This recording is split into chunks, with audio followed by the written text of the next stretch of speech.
Vortex Springs was a place of adventure and danger.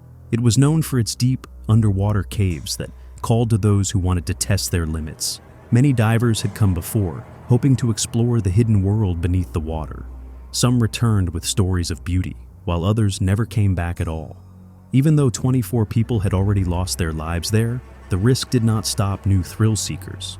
On April 12, 1980, 4 young men arrived, full of excitement. They believed they were ready for the challenge. But in the world beneath, even small mistakes could be deadly. Before we dive into video, please subscribe our channel.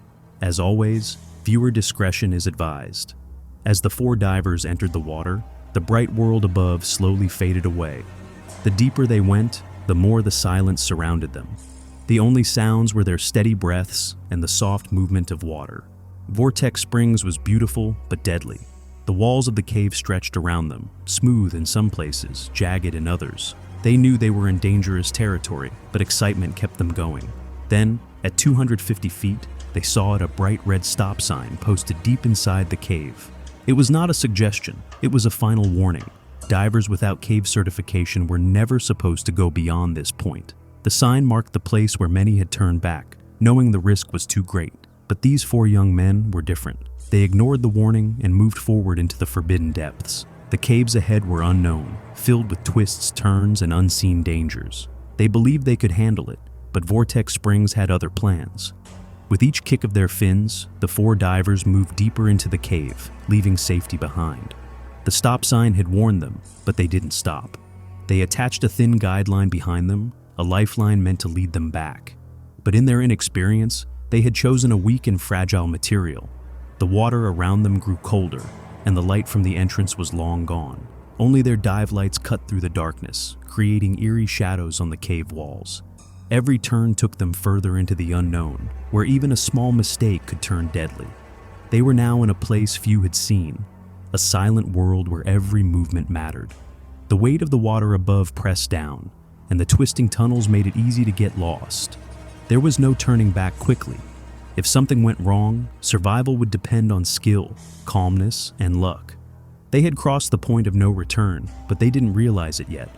At first, everything seemed under control. The divers moved carefully, their lights sweeping across the rocky walls. The water was still, and their breathing was steady.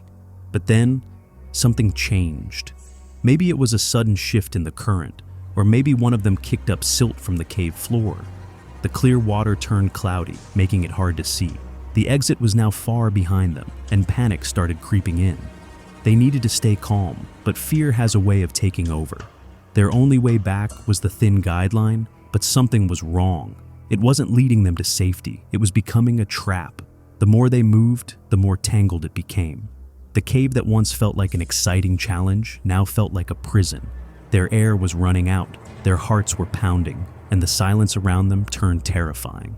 They had gone too deep, too fast, and now they were caught in a nightmare from which there was no easy escape.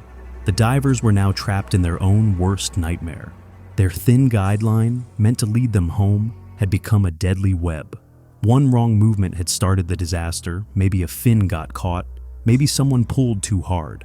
Whatever it was, it turned their lifeline into a trap. Instead of staying calm, they struggled, twisting themselves deeper into the mess.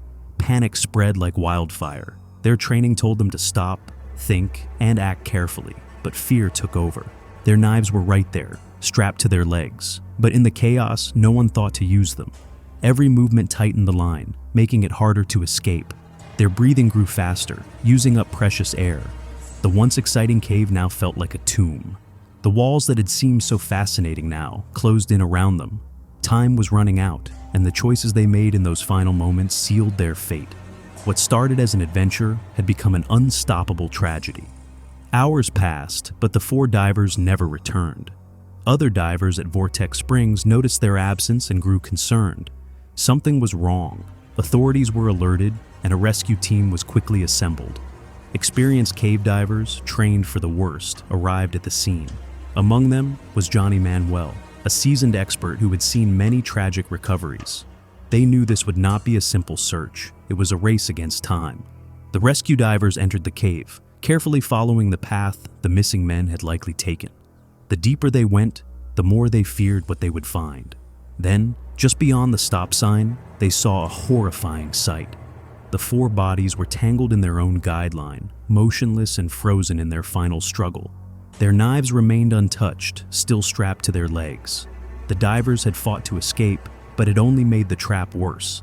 The rescue team had seen tragedy before, but this scene was one of the worst they had ever encountered.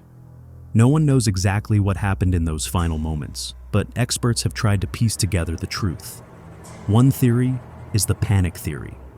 One diver got tangled first, struggling to break free. His frantic movements may have pulled the others in, creating a deadly chain reaction. Fear took over, and instead of slowing down, they fought harder, tightening the trap.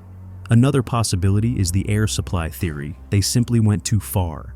Cave diving requires careful air management, but if they miscalculated, they may have realized too late that they didn't have enough oxygen to return. Desperate to escape, they may have made wrong turns, wasting precious energy and air. The light failure theory suggests that their dive lights went out, leaving them in total darkness. Without sight, they could have grabbed their guideline, only to find it tangled beyond use. Disoriented and afraid, they lost all sense of direction. Whatever the cause, one thing is certain: the cave did not forgive their mistakes. The deaths of these four young divers became another tragic chapter in the deadly history of Vortex Springs. Their story served as a chilling reminder of the dangers hidden beneath the water. Cave diving is not just about skill. It demands strict discipline, planning, and respect for the risks. The warning signs were there for a reason, but they were ignored. Overconfidence, inexperience, and panic turned their adventure into a disaster. Even after their deaths, divers continued to visit Vortex Springs, drawn by the mystery and thrill. Some learned from past mistakes, while others, like these four men, believed they could beat the odds. But nature does not bend to human confidence. The caves remain the same, beautiful, silent, and unforgiving. Their story is more than just a cautionary tale. It is a harsh lesson. When the sign says stop, it means stop. Ignoring it can cost not just a dive, but a life. For these four men, the warning came too late. Cave diving is not just an adventure, it is a life-or-death challenge.